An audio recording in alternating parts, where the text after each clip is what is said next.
Azure's Gaming last chance at a spot in the Season 3 Championship Series. Curse Gaming 1 win away from making that dream come true.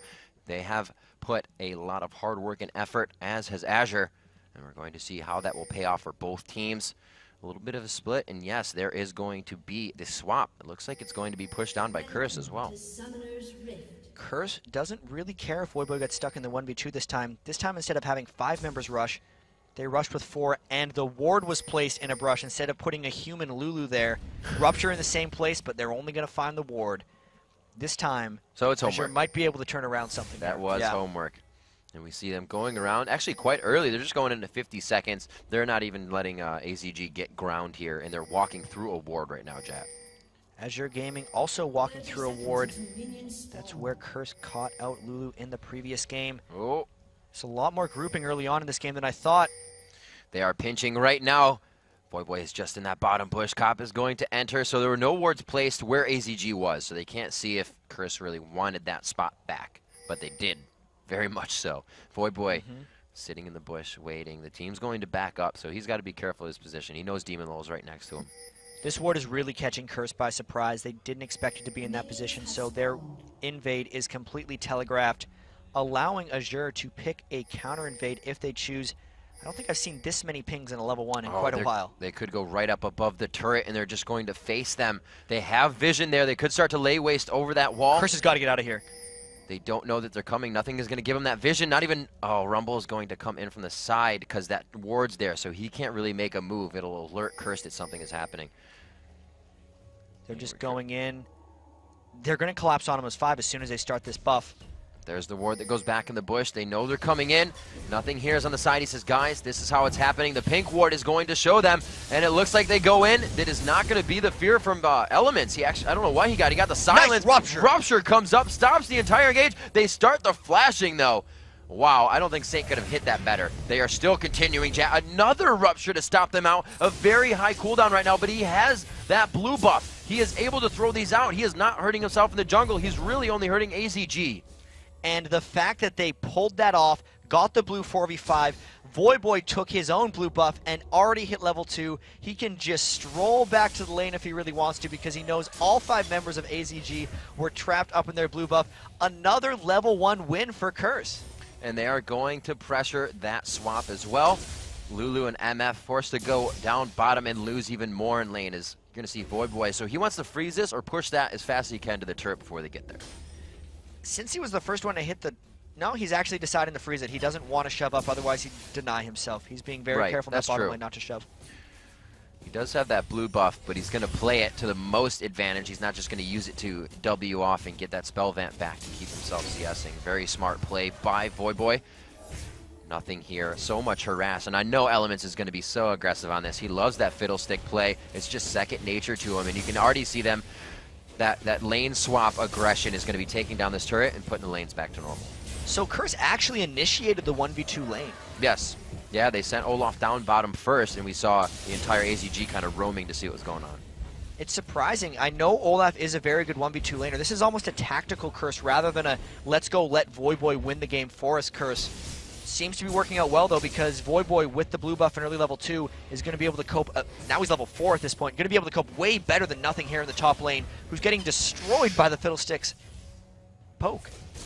And they are being forced back themselves. You can actually see Bloodwater level 1, Demon Lord level 2 to that level 4, as you said, Jat, and that is a significant factor. I would even say that he could dive them right now and continuously fight that with blue buff, picking up the axe. He could surely come up with some kills, but safe. It's the word of the day for these guys right now. Going ahead and getting pushed back a little bit. Not even that much damage. Same amount of aggression in that top lane. AZG is trying to pressure these. I mean, it's not going to stick around for long, but Voyboy's actually out farming Demon Law right now in a 1v2. Yes. Yes, he is. He was in the lane beforehand. He picked up the blue buff, but that's an accomplishment in itself because he's farming quite well. Here's the gank combo. If the Rune Prison can land on a Shellsters, we already know he has no flash. St. Vicious would come in and land a Rupture, which would probably kill him. That's why he's playing so cautious. I don't think that lane's going to get ganked. And you may actually see DJ Lambo as he goes down now, actually just throwing down the ward. And he's going to take up mid, soak up that experience. 5 minutes into this one, a very slow matchup, a lot different from what we saw in game 1. However, the level 1, as we said, being won by Curse as they push them out of lane. There's a good aggression there, and they finally hit 3. They're using all their abilities to start pushing Voyboy out. Like you said, that's probably not going to last long. Voyboy still has a plethora of health potions to go through. Crystalline Flask, 5 health potions, 2 mana potions. It's going to take a lot more to stop that guy from farming. And the blue buff just wore off, so he's only going to start using those. Jat, half health there. MF just trying to get poke under the turret. Demon Law playing very smart right now. He knows Voyboy, no matter what happens in this lane, is going to be a super duper factor for Curse in late game, so he's doing what he can. Voyboy always has a way to make his presence known in almost any game, just that straight up aggression. We had the tweet coming in saying he was probably the MVP of the tournament. We had that amazing highlight from him yesterday when he escaped miraculously from a 2v1 gank with Elise. And still made mistakes. Still made mistakes. He still has room to grow, but it was a good play. Oh, nothing here. That is so painful. The Essence Flux just hitting to even capitalize on that damage, and he is being burdened so hard in this top lane. And Amumu's going to try to help, but I think it's only going to be for him to back so Amumu can soak up that XP. Now that they have a vision on Lambo, this is going to be big. And it's, again, they're bullying. It's 600 gold advantage early on in the game without getting any kills. Voyboy, if you look at his compatriot on the other side trying to 1v2, doubling his minion kills as well. You look at even Cop, he's at 40. Their turret's about to fall in the top lane as well. They're just out pressuring across the board. Man, it feels so... Oh, the flash in. There it is, the last Q. Can he get it down? The Ignite will tick. And the first blood goes to Nijaki for a flash engage. He's good. He rushed the Tear of the Goddess. He saw the window for Shousters to go in. The exhaust wasn't enough to happen. He's just going to destroy that lane. Now, Ryze actually scales up quite well. When you beat him up that early, it's just going to be trouble. And Ryze got 6 off that as well. His lane is pushed. Karthus ult cannot assist the lanes even yet. So we're going to have to see this feared out. Oh my gosh, so much damage onto nothing here. He just gets his ultimate. He may need to use it on this one. He is going to get that flame spitter out, and look how fast he has turned this one. He has silenced himself though, and there is going to be the kill. A very nice job. Could he turn this into the double? The turret will be too much, and it looks like he is going to go for it. Yeah, he's going to get it. Very nice job. He's going to go down for this, but that was a smart play. Well done by nothing here. Curse did not time that ultimate properly. They were trying to put a lot of level 5 aggression in, but that Rumble ult is a humongous power spike. Saint did come in for the cleanup afterwards, but that's really a good sign for Azure if he can get going on Rumble. Somebody from Azure pinged that dragon, but they said, no way, not yet. I don't think we have what it takes, because that top tower got taken down. Now, it would have been a great idea, but I think it would have put him in a pretty sketchy situation. They knew 3 members of Curse were up top. They thought they'd be able to collapse down with Misfortune, but I guess they were just generally afraid of Voyboy and Nijaki in what would have been well, Amumu had to shop a 2v3 with the dragon, which makes it not quite as attractive a choice. Here it is, St. Vicious with that timer, checking his pocket watch. Oh, here comes Voyboy bot, ghosting. With Ryze, and they actually coming in for a double here. They're trying to steal blue, as well as going for this gank down bottom. Voyboy does not have much mana. They have flashed over the wall to get out of this one. Onto Shousters, St. Vicious finds himself falling, and Ryze, Nijaki able to make it out. So a bit of failed aggression there by Curse. The blue buff invades in the previous game worked out amazingly. Took the game in stunning fashion. This time Azure was ready a little bit, showing that they have adaptability. Curse's wards are only really for entrance into the jungle. They didn't know what they were walking into, and they had no vision of Rumble or Amumu as they went in on that. Very careless, and I hope they're not getting complacent in this. Yes, they're calm, but sometimes that can really get to you. The biggest thing is they have to hope they don't trash talk each other too much, because this has been a problem for this team before. St. Vicious has been known to be overly negative, call too many people out on mistakes, which is good in its right context, but you can't do that during big games. You have to deal with it offline, after the game happens, not during. As long as they're not dwelling on their mistakes, they're going to be okay. These 2 kills to Rumble will definitely make a formidable fighter, as there's only 1 on Shogath and 1 onto Ryze. He is stacking that tier, so he's going to be more effective in the fights. And really, we kind of pointed at Nijaki to be a large impact player for this fight on that Ryze with his tanky build, especially having such an all-in team coming from AZG. They look to put pressure in this bottom lane as they walk through a ward, and Lambo is forced to walk away. Rumble now first Olaf top, so they switch it back. After the turret was taken, Jat, the textbook swap back. Looks like they're just going to try to push in even harder. And Demon Lull plus Bloodwater is the strong lane. They didn't get over-ganked by St. Vicious this time, so they're not immediately put at a disadvantage. We'll see now that they're in that 2v2 lane bottom how much it matters. Saint and Nijaki roaming all together. You even said it before, like these guys are going to synergize well. The Rune Prison, the Rupture, and they're just moving. Whenever there's ganks, whenever there's the invade for the blue, they were together. They were just together over Wraiths. Now backing, obviously, they can back together, but they choose not to. Back together, they do failed blue invades together. St. Vicious gets killed alone. Damn. Yeah. I think it's okay. I don't think you want to die together. I'm sure Nijaki waved when he was leaving. Olaf up top, just waiting in the bush, waiting for somebody to come out so he can kind of get out there and surprise them. But the minion wave becomes too big, then he goes for it, getting all that gold.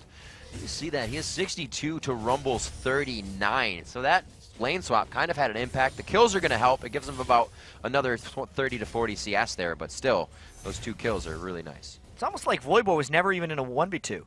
He's got the same farm as Nijaki and everyone else. Rumble all popping up top. They're going to brawl. Voidboy going strong on this one as he goes lower. He's going to have that attack, but he's standing in the Rumble ulti, and I think ultimately that's what took him down.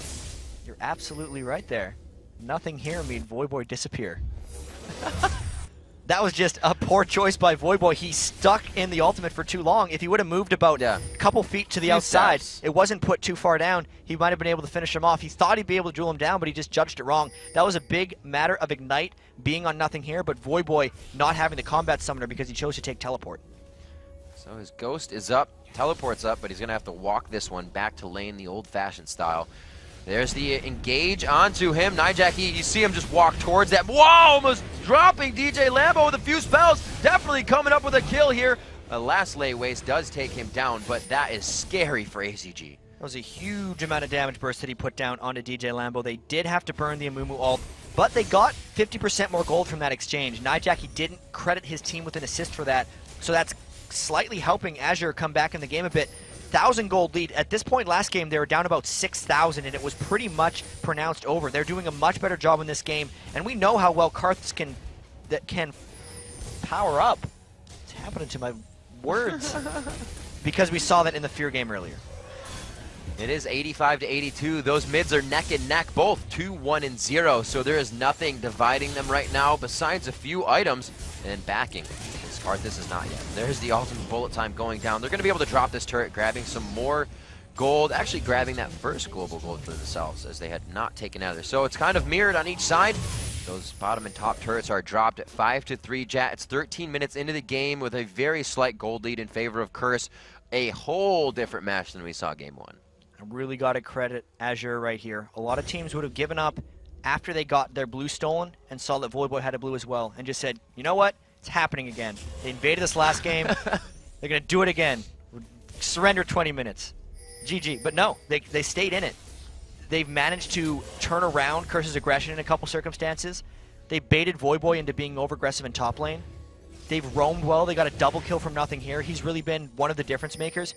They have the farm on the right people. Their AoE comp is poised to work a little bit as long as Curse stays grouped up. Right now the score says 5 to 3. That's in favor of Azure. They have definitely found ways to take Curse off the map. Curse's mistakes being a few ganks on the top side. That not even a gank, the double kill from Comp and Elements. They got taken down by Rumble. That was a very big factor, and we saw the failed invade there where St. Vicious went down. It wasn't even helpful for them. He hasn't got the Aegis yet. That will be better. Looks like the Warmogs again being built on Olaf. Maybe we may even see one, if it's not a Sunfire Cape on a Mumu. Mumu's most likely going for the Sunfire Cape. Just all those Giants belt items coming in so huge with the decreased effectiveness of resistances. But there's 2 members of Azure top lane. Only Voidboy up top. So they're going for a 4-man dragon. They know the Amumu ult. They thought, never mind, Amumu ult is up right now. They might look to stop this. We could see a fight down by Dragon. Dragon has half health, and St. Vicious is going to take quite a bit from this. The Requiem, they are going to be able to stop this Dragon. No focus onto that. Lambo could find himself going down here. They didn't take too much damage from that Requiem, Jat. They are able to still go into this one, wasting Ignite, which could have been a quick kill onto him, and I think nothing here will be taken down right after they engage him one more time. He could have saved that Ignite. It could be killing Cop right now. So a 2-for-1, but that was a lot of damage coming out of Azure considering Shousters wasn't even really in the fight. really well executed by Curse, actually getting out of there with an advantage. I thought for sure they were going to be going down, but now that's the 4th kill on a Nijak. Picked up his Rod of Ages already at 15 minutes. He's going to be a force as this game continues. It is pretty big. Rod of Ages also on the Karthus. A little bit more farm since he stayed in mid. Nijaki trying to get the roam on for his team. And really, he's not, like I said, not somebody we know to roam too much as a mid player. But when he has to, he will start to help his team. Him and St. Vicious have just been buddy-buddy this entire game with themselves. 6-5, kind of closed the gap there. 21,000 to 21,000. And AG is on the upper hand with turrets. They are looking for that mid one, Jat, and that's going to open up some big advantages to the jungle. And to get back at Nijaki not roaming as much, when they played in the North American Regionals, they didn't have Voyboy. They were using Westrice as their top laner for a bit, but they were also trying out Salsi. They were trying a lot of different options. And as a team, St. Vicious and Nijaki had to be the initiators. And Nijaki was never fully comfortable with that, as we see a fight maybe coming in mid lane. A little back off there. But yeah, you're right. I remember them saying that. We kind of had to work Jackie into that playstyle. And the thing with that is, that's not his perfect playstyle. He loves to be able to farm and just win his lane because he has such amazing mechanics and understanding of the lane. So when they picked up Voyboy, it really took a lot of the pressure off, because now instead of just having St. Vicious and Nijak that have to go in, Voyboy does it a lot as well. He's usually the first one to go in, even when you don't want him to, but he will go for it, and he creates for your team, which really just meshed so well with Curse's personalities. And Curse here being put a little on their heels towards their turret. The push coming in from AZG, and I gotta hand it to them. They had quite a tough bottom lane against Voyboy. He did come out on top of that one in the 2v1 swap. Nothing here is down by 40 CS still in that, but he's found himself 4 kills somehow. Cop and Elements playing a few mistakes in that lane, and AZG is really looking good here. Their fight can't be initiated on without Curse really taking a lot of damage beforehand. Curse has to get to a Runic bulwark as soon as possible. St. Vicious has to rush that item as quickly as he possibly can. It'll give everyone on their team 40 magic resistance, which they really need for the Requiems and the Rumble ultimates coming down.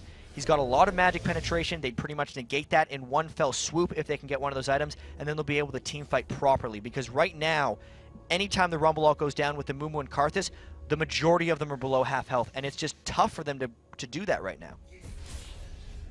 Still back to mid, just letting them farm it up here. As we look across those, we do have a significant farm lead take by Karthus in mid. He was only up by a little, but now 147 to 120 there.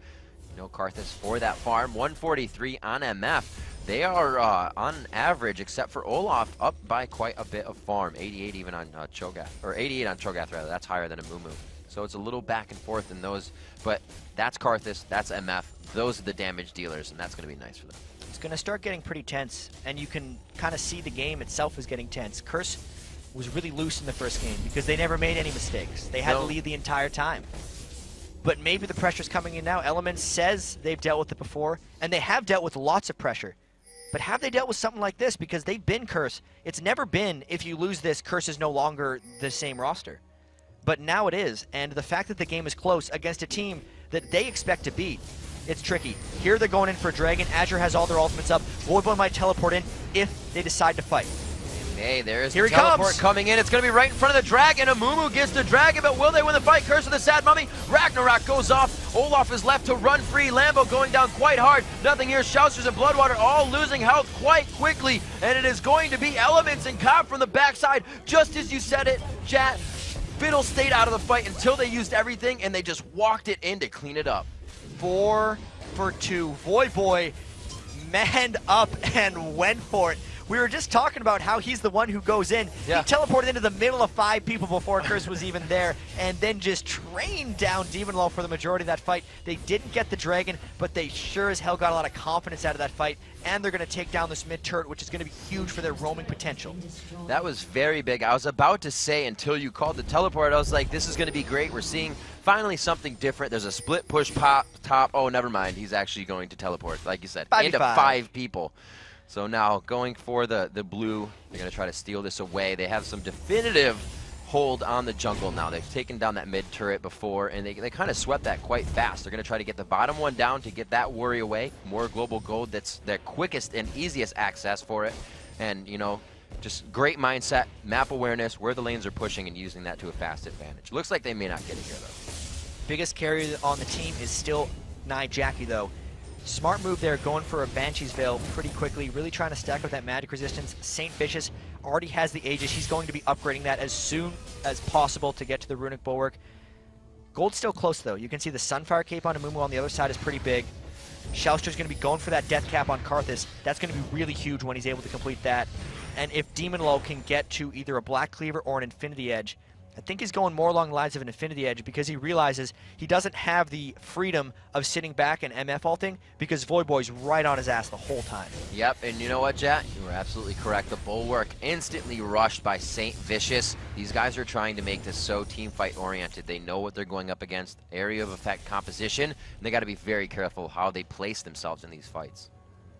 How are they going to go in again? Voidboy's going to continue to split push, and you can see with all the team fighting that Azure has tried to create, it's an 89 farm on Nothing Here's Rumble versus 151 for Voidboy's Olaf. Actually a pretty nice blue steal coming out by Azure, though. Azure has had a bit of control. No! Oh, he did. He stole it. Cop stole it. Awesome steal. That was DJ Lambo trying to give it away to Karthus instead of just taking the steal himself. A lot of times you should smite the enemy for security and give away your own, but they decided against it, and it cost them big. They are moving in for the Rupture. Not getting anything there. See, they were not doing that a few seconds ago. There weren't those two-man push for the Rupture and try to catch one. You are correct, Jack. They feel so much more confident now. You saw them pushing mid. I'm sure there was a bit of sigh of relief after that fight. They realized they had a lot of power coming through, and that was before they even built their counter items. Runic Bulwark is a big counter item for almost a triple AP composition if you consider Amumu an AP carry as well. Demon Law himself is going to be attempted to shut down. Voidboy's going to attempt to shut down Demon Law and try to take the AD out of the equation, which means everyone else would just have to build magic resistance. One game away. It could be a couple minutes. We're already 21 minutes in. Even though the gold is close, I feel like Curse has a lot of momentum here. And while Voidboy knows what he just did in last fight, he has a Hex Drinker, they have the Bulwark, and he came out of base buying that Negatron Cloak just now.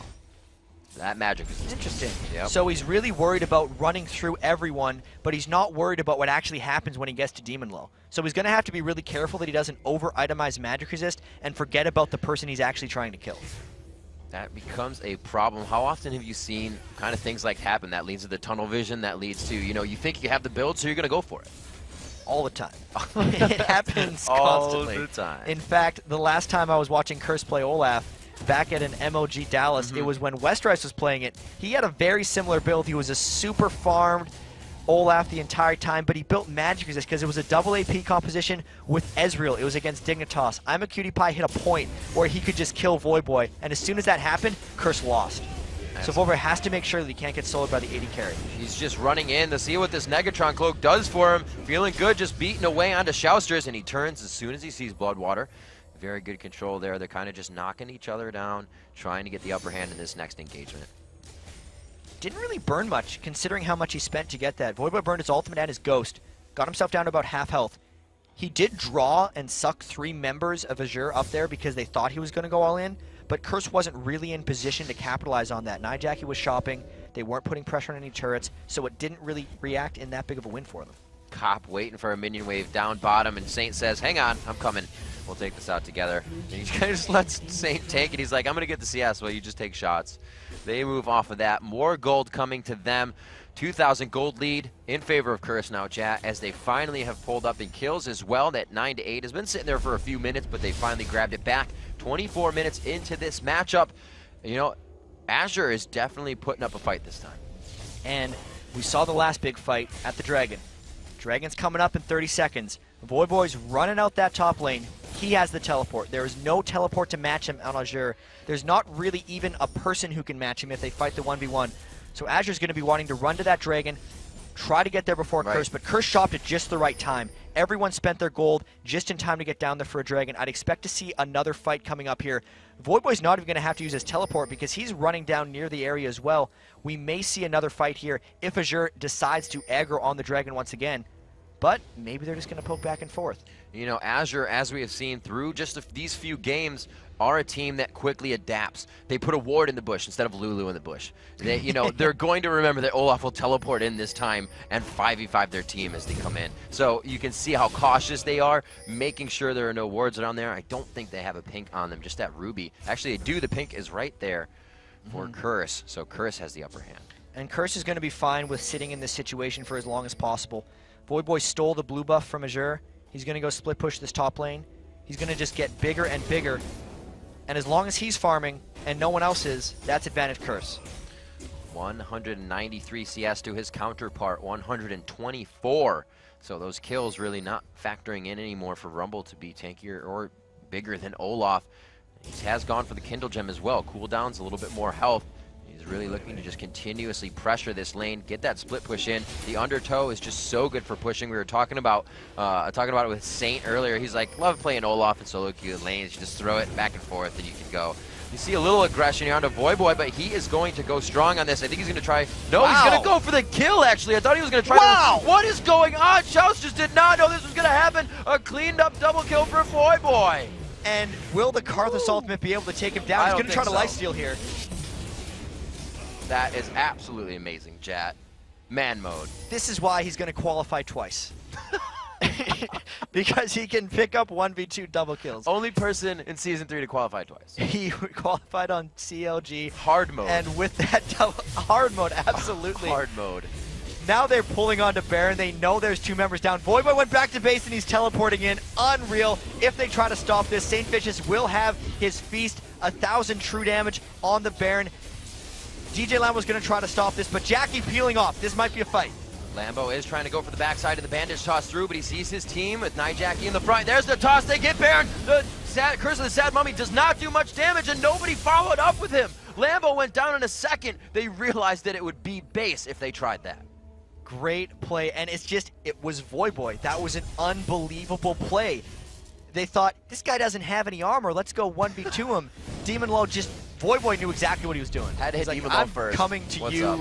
Finish the highest damage source, had the magic resistance to take tank inside of Shouster's Defile, was moving around enough that he dodged enough Skittles and just took him down. Now the Baron buff is up. They're just pushing down the mid lane. They might go straight for an inhib. They have so much confidence right now. This is huge. You know, I thought Voyboy was going to run through blue to his team and be like, oh, bait. But he was like, I'm going to handle this. Don't worry about it, guys. You can just go ahead and farm.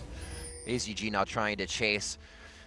Not that this chase is going to do much. They're just trying to perturb onto Curse, stop them from backing, keep them in the lane so AZG can grab some kind of upper hand here. It has quickly just changed in one direction for Curse. The dragon fight came out. That bulwark is becoming such a huge factor, and we're really seeing no aura items at all on the side of AZG. So the fight team is 110% right now for Curse.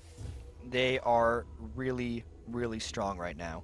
The damage coming up from Mad Jackie, how close is his tier to being fully stacked? It is fully stacked, so he just upgraded it to a Seraph's Embrace. That's really huge for the shields that he's going to be able to put on himself if he gets caught in the immune wall. That's a very tanky Rise. We know that's a very tanky Olaf because he can solo the 2 main damage dealers from Azure Gaming. And on top of that, you'll have Elements' support Fiddlesticks, still somewhat potent ultimate. One of the highest damage spells in the game. Not even counting the Trinity Force, which is a slightly new item. I mean, old item that we haven't seen much of in Season 3 on Cop, just giving him the mobility. But this is a bigger lead than 8,000 gold, which means it's a huge lead. So with this selection, obviously not having the Aegis coming out, they grab a Locket of the Iron Solari. Now, that's not a bad item, but with an item that you don't have a lot of AoE damage, is it not as effective for Curse? Or against Curse, I should say. Yeah, it's got a pretty big range, but at the same time, Curse is going to be looking to split up the fights. So it's a preference choice. If Bloodwater really likes using it, that's about protecting Demon Lull and himself. He's really making sure Voyboy can't run through him. That's about as much protection as he'd be able to grant him with a single item. He's really hoping he can save his life with that. No, the CS lead now taken over by Curse. That's 230 to Voyboy, 228 to Cop. Cop always known for having just a crap ton of CS in the game, and I think he's the first Ezreal to build a Triforce this weekend. That Frozen Fist or Static Shiv along with the Bloodthirster has really been that taster's choice that people are going for. The aggression here from the poke coming from Olaf and Ezreal now. St. Vicious with the split push top. That was Voyboy's role just a few seconds ago, but they have the ability to use either one of those two, which is awesome. So is 230 a crap ton or metric crap ton? It'd be metric at this point. Okay, That's a lot. that's good. That's good. Yeah. It's going to be really tough for Curse. I mean, for AZG to just stop this push, because it's not even Voiboy that's split pushing at this point. It's Saint Vicious. Yeah. They're not going to put their 80 carry to stop him, and he stacks so much magic resistance that he can split push just as much as he likes. How are they going to get in and out here? They're a little worried about getting caught in DJ Lambo's Amumu ultimate, but they can't be that worried. They still have the Baron for about 40 seconds. They're going to want to go probably on this wave. I think this is their last wave with Baron. And they are going to be pushing in for that inhibitor turret. Silence to Lambo, he can't toss in. The turret's not actually taking that much damage, but they do get the Rune Prison onto nothing. This looks like the engagement's going hard, focusing onto nothing. Voiboy ghosts, and he is in the fight with Ragnarok. We saw him do it before. He is going to zone out 3 people by himself. Oh my God. Lambo's forced to flash. Voiboy continues to go on and fight his own battle down here below the inhibitor turret. The rest of his team on the top right of the screen doing the work they need to do, and Voiboy just manned up and seriously carried that fight. Baron buff now off of him, but it's just to support Bloodwater. Could this be the push where Curse qualifies for Season 3? This is going to be big. Voiboy's second time in here. He's going to have a big grin on his face. They are going to be dropping the second Nexus turret in a very well-fought battle by Azure Gaming. Curse will move on into Season 3, the League of Legends Championship Series. The 6th team to officially qualify. Look